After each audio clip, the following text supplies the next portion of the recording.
Per les persones que no estan introduïdes a l'art o en aquest període de l'art català, descobriran artistes i descobriran el potencial que tenim, que hem tingut tan proper a Andorra, que a vegades és desconegut perquè ens anem a grans museus a descobrir grans artistes i tenim molt...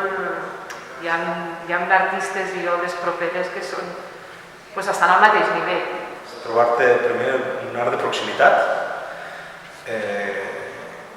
però sobretot jo crec que és veure l'efervescència artística, la necessitat i les inquietuds dels artistes en un període on estaven passant moltes coses a Europa.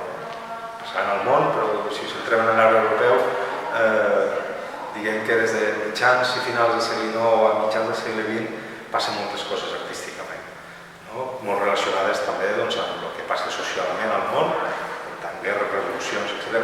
Tot això també influencia els artistes. I aquesta necessitat vital que tenen molts artistes d'anar evolucionant, anar canviant, ho veiem molt ben reflexat també en aquesta exposició. La tradicionalitat artística d'altres artistes que se conformaven més amb el que transmetien.